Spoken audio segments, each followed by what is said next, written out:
sütleri sağmadıklarını, farklı şekillerde değerlendirdiklerini ve bu çok değerli altın gibi ürünün piyasaya girmediğini fark ettik. Tarım Müdürlüğümüzün çok kıymetli ekibinin çalışmalarıyla güzel bir envanter ortaya çıkarıldı.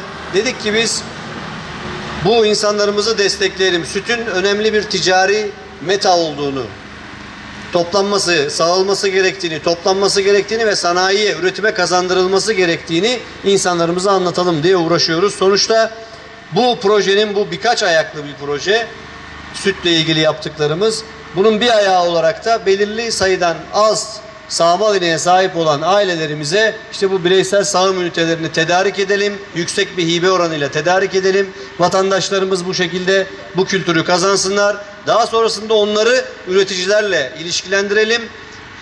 Sağdıkları sütleri peşin parayla satabilsinler, hane ekonomilerine katkıda bulunabilsinler, refahlarını artırabilsinler. Bu kapsamda 500 tane hanemize süt sağım ünitesi dağıtacağız. Bugün bunlardan 290 tanesinin dağıtımını hep beraber burada gerçekleştireceğiz. Ardından bir 210 tanesini de özel idare vasıtasıyla alım sürecini başlattık. İnşallah önümüzdeki günlerde kalan vatandaşlarımıza tedarik etmiş olacağız. Bir gıda kent fikrimiz vardı. Şimdi ben burada ilk defa belki bu kamuoyunu yakalamışken onu da duyurmuş olayım, o müjdeyi de vermiş olayım. Gıda kentin ihalesine dün itibariyle çıktık arkadaşlar. Birinci etabı yakın zamanda inşallah ihaleyi sonlandırıp inşaatını başlatacağız. Orada 12 tane tarımsal ürün işlemek üzere kurulacak iş yerimiz olacak. Bu konuda elimizde çok ciddi talepler var. Vatandaşlarımız ilgi alaka gösteriyor. Daha sonrasında etaplar halinde gıda kent örneğini büyüteceğiz ve bakın şunu söyleyeyim, özellikle Ağrı'da, sadece Ağrı'da ilk defa uygulanan bir model bu.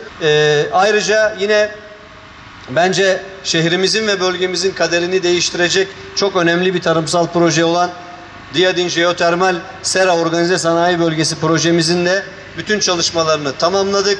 Bu gerçekten arkadaşlar milattır bu bölge için. İnanılmaz bir tarımsal gelir getirecek.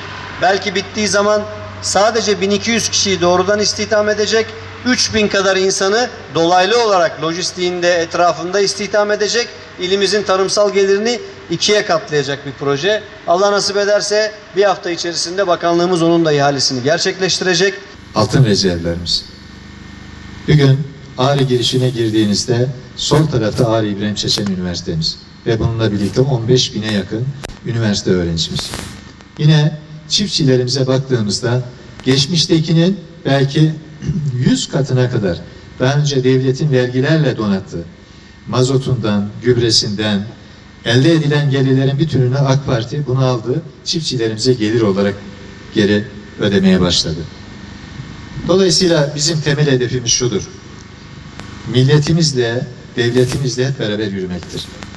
Hayvancılık alanında hem bölgemizde hem de ülke genelinde söz sahibi iller arasındadır. İlimizde tarım ve hayvancılık alanında yapılan bütün çalışmalar birim alanda alınacak verimin arttırılması, hayvan popülasyonundan elde edilecek verimin ve genetik kapasitenin en üst sınıra çıkarılması yönündedir. Bu amaçla her geçen gün yeni araştırmalar yapılmakta, yeni projeler hazırlamakta ve yeni tarım politikaları geliştirilmektedir. 2021 yılında ilimizde tarım ve hayvancılığın gelişiminde çok önemli projelerin ve faaliyetlerin yapıldığı bir yıl olmuştur. Bir taraftan 5 yılda 750.000 koyun projesi, çilek projesi, tohum projeleri, kaz projeleri, meyvecilik projeleri, süt sağım makinelerinin dağıtım projeleri gibi aile işletmelerimize destek olurken diğer taraftan tarım park projesi, gıda kent projesi, jeotermal sera projesi gibi projelerimizle de tüm ildeki tarım ve hayvancılık sektöründe hem üretim hem de istihdam alanında katma değer oluşturmayı hedeflemekteyiz. 2020 yılında 390 bin ton civarında süt üretimi gerçekleştirmiştir.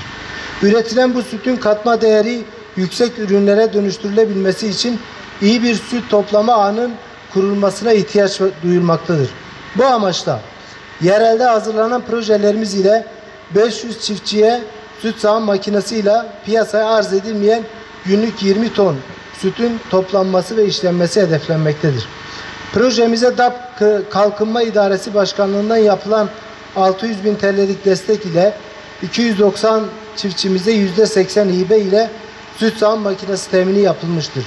500'e tamamlanması hedeflenen projenin geriye kalan 340.000 TL'lik kısmı ise Ağrı Valiliği İl Özel İdaresi tarafından karşılanması planlanmaktadır.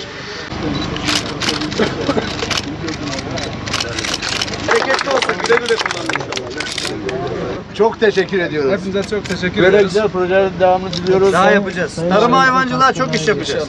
Tepede çekeceğim abi şekilde.